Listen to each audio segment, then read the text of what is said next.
ñii ñu fi invité tey mooy ñi nga xam ne ñooy membre ñoo lànk yi nga xam ne bi ñu demee di déposer lettre d'information ci préfecture Dakar ci la leen arrêté ba tey ñu dem ci mandat de dépôt ba mujj leen libéré semaine bu dee passé tey ñu nekk face à l'actualité donc justement bëggoon a sekk ak ñoom waxtaan autour ci lépp li nga xam ne arrestation boobu la li ko waral li ko sabab ak action bi ñu ci bëggoon fan lañ ci toll mais aussi lépp luy stratégie de lutte mi nga xam ne ñu ngi koy def ak ni ñu dunde prison beeg la fa am ak li ñu ci mën a wax donc xam naa ne damay commencer justement par Fallou Fallou en fait est-ce que mun nga ñu expliquer waat brièvement le film de votre arrestation nan la demee ak lan moo ko indi. waaw Cheikh bi ñu ngi lay nuyuwaat di la ziar di nuyu internautes yi di nuyu sénégalais yëpp di wax ni comme ni nga ko laajee rek ñun ñoo lànk bi accord de pêche yi ñu yëg ni président Macky Sall renouvelé na ko dañu jël suñu courage à deux mains comme ni ñu koy defee jug seeti pêcheurs yi à Yaraax bi ñu demee waxtaan ak ñoom pêcheurs yi wax nañu am na benn mouvement bu ñu am ñoom bu tudd UNAPAS. UNAPAS mooy regroupement des pêcheurs artisanaux du Sénégal ñu commencé entamé ak ñoom ay waxtaan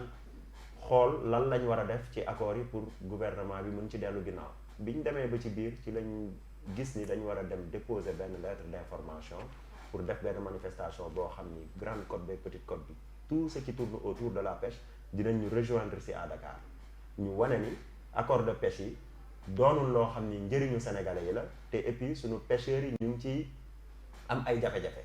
ci kaw loolu ci lañ def demande bi man mi bokkoon naa ci signataires yi biñ demee waxtaan nañ fa ak préfet xam naa loolu après dinañ ci dugg pour dem ci sujet bi rek comme ni nga ma laaj ñu dugal demande bi la veille préfet woo kenn ci membre yi Moustapha le président de l'UNAPAS ne ko duñ mën a autoriser marche bi mu laaj ko les raisons mu ne ko Covid bi tendance bi dafa commencé di yéeg et tout bi mu ñu waxee loolu nag Moustapha informé ñu ne ko nag loolu préfet du annoncé yu demee noonu verbalement li mu war a def mooy def l'administration c'est écrit bon ci lañ ko interpellé bi ñu ko interpellé après mu ne bon dafa nekk ci benn déguerpissement affaire yooyu expliqué après dinañu jox notification bi ñu toog ba ay minuit et quelque ci la ñu envoyé notification bi le lendemain comme d'habitude saa yi ñu xëyee bu ñuy préparer manifestation dañuy daje waxtaan xool sécurité bi ak yooyu nan la ñuy organiser comme léegi préfet interdire na marché bi ba pêcheurs yi nga xam ñoo waroon jugee fu mel ni Saint-Louis ñi waroon jugee Joal ñoom ñëpp ñu fomm defaroon nañ seen reer ba war a ñëw ci guddi gi mais comme tàmmuñu loolu ñoom ñëpp ñu fomm bon ñu waxtaan ne léegi nañ introduire benn lettre d'information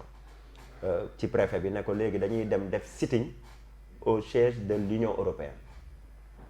tout en sachant que ni ñu ngi ñuy wax mbiru Covid mais mën nañ jël suñuy matuwaay distanciation physique bi dina kii dinañ jël suñu matuwaay yépp ñu dugal ko bi ñuy dem nag di yóbbu lettre bi ci lañ ñu interpellation bu jaaxal ñëpp ñëw taxaw ñu leen di expliquer suñu lettre lañ yor dañ koy déposer ji gars yi bañ jàppuñu foofu nag war nañ fa teg baaraam parce que police su sénégalaise tam aussi dañu war a gën a professionnel te dañu war nañ mën a bañ gars yi di leen song lool ci politique parce que li politique bi daf leen a yóbbu trop la police xam nga ci lañ ñu interpellé yóbbu ñu commissariat plateau noonu kenn entendre ñu ba le lendemain ci lañ ñuy soogay entendre finalement ñu defee rek mu ngi noonu bu fekkee am nga mën naa continuer ci procédure bi parce que gudd na. justement parce que bëgg nañu comprendre procédure bi parce que dafa bari lu ñu jaaxal. parce que ñu jugee ci lettre d'information. jàpp nañ ne ci dégg-dégg. jarul arrestation. ñu waraat génne ay accusations mooy affrontement défi à l'agent affrontement yoo xam ne tamit bon. bëggoon nañ comme yéen vous êtes là vous nous expliquez un peu nan la demee ban agent ngeen fa jàppanteel ak kan ngeen jotee. waaw loolu man mën naa ci wax parce que lépp c'était devant moi un adjudant Diop moo jógee central bi muy ñëw man maa jiitu gaay ñi maa ngi ñëw gaare buntu préfecture sama moto bi ma gisee préfet bi génn sous préfet ñëw commissariat plateau gaay yi ñëw foofu affaire bi daf ma jaaxal ma ni mais qu'est-ce qui se passe parce que président Macky Sall génnoon na dem di accueillir kooru Pape Bouba Diop bi man dama ci tombé sax net BDK bi fa laa yem net gis muy génn xaw ma woon ni sax dafa war a génn quoi bon bi ma gisee gars yi taxaw ma ne xaaral naa dem informer sama gars yi ne leen bu ñu agsi place de l'indépendance bu ñu agsi fële quoi préfecture nañ yem place de l'indépendance bu ko defee du mu bañ a am trouble à l'ordre public ñu segg ñett ñi nga xam ñoo war a déposer lettre bi ñu dem juste rek pour bañ coow parce que comme gis naa leen te xam naa man préfet bi xam naa ni ñoom dañuy politique rek seen yëpp loolu la créer ay yu kenn xamul pour jéem a diaboliser nit ñi ma ñëw bi may informer gars yi net par téléphone ne leen bu leen taxaw préfecture dem leen ba ci BDK bi ngeen taxaw fa bu ko defee ñi war a déposer lettre bi rek dox dem préfecture déposer ko ci la ñu agent Diop jàpp adjudant Diop bi mu ñuy jàpp maa ngi wax ak moom ne ko mais adjudant Diop qu'est-ce qui se passe ñun suñu lettre lañ yor dañuy dem déposer ko bàyyi leen ñu dem déposer ko mu romb ma jàpp Pape Ablaye Touré bi mu ko jàppee ma jël lettre bi ci Pape Ablaye Touré di foncer dem préfecture ñu arrêté ma man tam ñu taxaw ci noonu lañ ñu yóbboo commissariat plateau bi ñu ñëwee foofu tam agent yi seen comportement ñëpp xam nañ ko dañuy ñëw di la jéem a brutaliser di la yóoxu te loolu rapport boobu waruñu ko am suñu diggante ak ñoom te et puis man damay am benn xalaat bu may wax chaque jour dama naan ñun ay lanceur d'alerte lañ dañ taxaw jaayante ne ay activiste lañ kon donc fépp fu ñu fekk injustice ñun ñoo war a njëkk taxaw biñ ñëwee foofu agent bi ñu ngi toog Malick ak ñoom Pape ñëpp toog mu des benn chaise ma toog chaise bi mu ne ma wàccal chaise bi ma ne ko mais pourquoi may wàcc chaise bi ñun duñu ay délinquant sëñ bi yéen da ngeen ñu interpellé wax leen ñu lan leen ñu fi indee comme mu ñëw xëcc chaise bi commissaire bi nañu léegi finalement dem leen ci ginnaaw ñu ànd ak moom dem ci ginnaaw fekk nañ fa ay yeneen compatriotes yoo xam ñu ngi toog ci banc yi foofu mu wàccee leen ñoom ñëpp ñun ñu toogaat ci banc yi mu ñëw xëcc ci banc bi nañu wàcc leen sam banc ma ni ko mais yow wàcc leen sam banc mooy la fii dañ fi ñëw ñun duñu ay délinquant ci banc yi la ñuy toog loo bëgg ñu toog suuf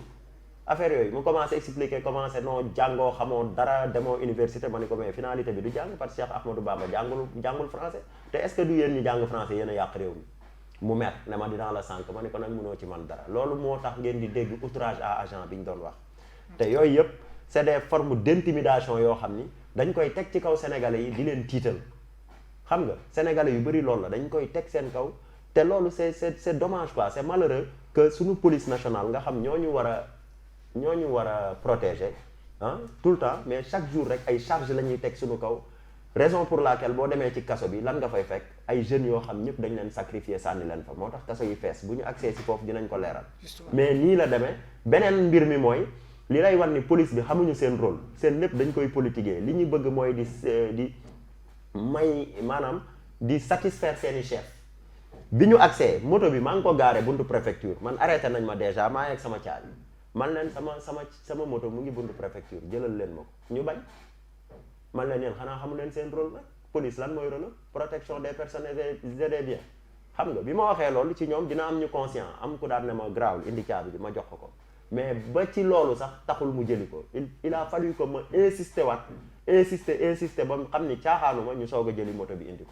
yooyu dañuy bafouer maanaam droit wu population bi te ci kaw loolu damay wax ni rek population bi tam xamul règle de déontologie bi nga xam moo tënk police li police sañ à travers seen diggante ak askan wi loolu population bi daf ko war a xam te ñu ngi insister à ce que le ministre de l'intérieur ak ñoom seeni chef yi nga xam ne ñoo nekk ak ñoom ci police bi war nañ fexe ba sénégalais bi xam ban rapport la war a am ak policier bi tam war nañ xam fan la war a mën a yem digganteem ak sénégalais bi parce que chaque jour dañuy bafouer droit sénégalais yi raison pour laquelle bi ñuy entendre bi ma ñëwee toog le lendemain suñu avocat bi ñu ko woowee dafa nañu bu leen tontu ci benn question parce que dañ bafouer seen droit li loi bi wax mooy bu ñu la jàppee dañ la war a entendre waruñu la fanaan loo noonu la demee finalement ci lañ ñu déféré. ñu war a entendre sa présence avocat mu mel ni foofu. mën nañ fa seetlu vice de procédure bu am. parce que fanaan nañ leen fa. sans seeni avocat peut-être xam naa est-ce que liiral lañ leen seeni droit bi ñu leen jàppe bon dinañ ko def duñ la sax liiral seen droit parce que dañ lay jàpp tëj la téye la bu ñu la tëjee yow li ngay gën a ragal mooy outrage à agent bi ñuy wax parce que chaque jour loolu la ñuy def dañuy bafouer say droit boo leen bëggee rappeler à la raison ñu laan la ay outrage à agent loolu c'est compliqué aussi il faut sénégalais itam di taxaw ci loolu man moom de ma part gars yëpp dañ koy wax naan ma da nga tàng da nga nangam mais du ma nangu ko bafouer sama droit muy policier muy koo mën a doon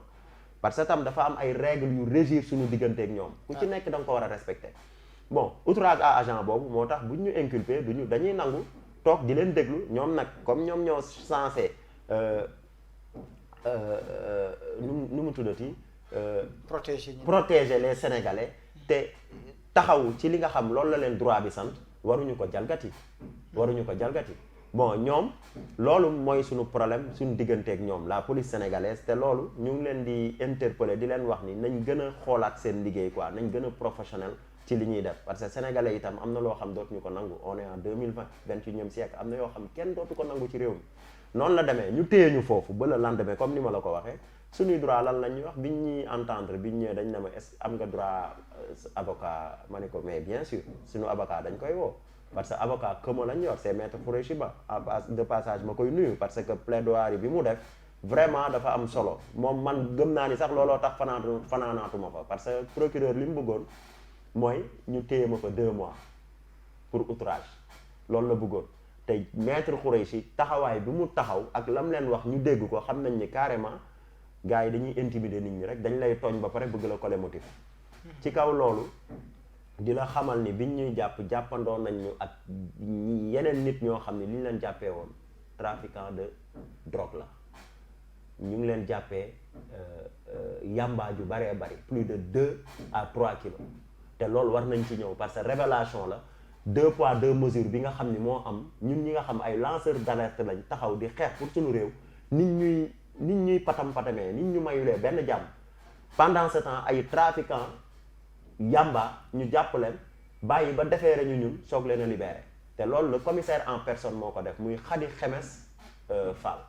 moo def loolu donc si je comprends bien dañ leen jàppaloo ak ay trafiquants vous étiez là-bas yéen la ñu libérer les trafiquants libéré leen te lu garaaw la gis nga lii nii bi muy am dafa am suñu beneen sénégalais bu ñu jàpp dugal ko suñu giri ñun ñu nekk fa parce que ñee ils étaient nombreux quoi bon mënuñu ko woon dugal ci ñële ñu indi ko ci ñun problème mu kii la amoon garab yooyu affaire kër sëñ biñ ñu defeeree après moom daf ñu fekk Cap Manuel bi mu ñëwee nañu seen gars yi de bàyyi nañ leen ma ne ko mais lu tax ñu bàyyi leen mu ne non indi na fa sax coow parce que am na policiers yoo xam ñu ngi doon wax naan lii bu fi fekkoon activistes yi du demee nii kon loolu war nañ ci dut baaraam ñu ngi interpeller les autorités compétentes ci loolu lan moo tax ñu jàpp ay trafiquants de drogue bàyyi leen ñu ñibbi duñu sax bett parce que gis nañ fi ñoom Bougazelli léegi ñi si des boo faree ci nguur gi ñu bàyyi la parce que ñeetam ils sont influents plateau lañ dëkk ci benn famille lañ dëkk boo xam ni peut-être que du ma mën a wax seen sant mais xam nañ leen ay pression moo tax ñu bàyyi leen te réew mi waratul doxee noonu loolu dafa doy waar nga jàpp ay honnêtes citoyens yóbbu leen tëj leen kaso ba juum ci seen tur Malick Biaye mi am na fa beneen bis de plus fanaanaat na kaso beneen guddi de plus ci lan Malick Biaye ñu def Malick Mbaye muy lu garaaw lu doy waar loolu day wane ni rek suñu administration vraiment war nañ xoolaat seen bopp ci ni ñuy doxalee par rapport ak citoyens yi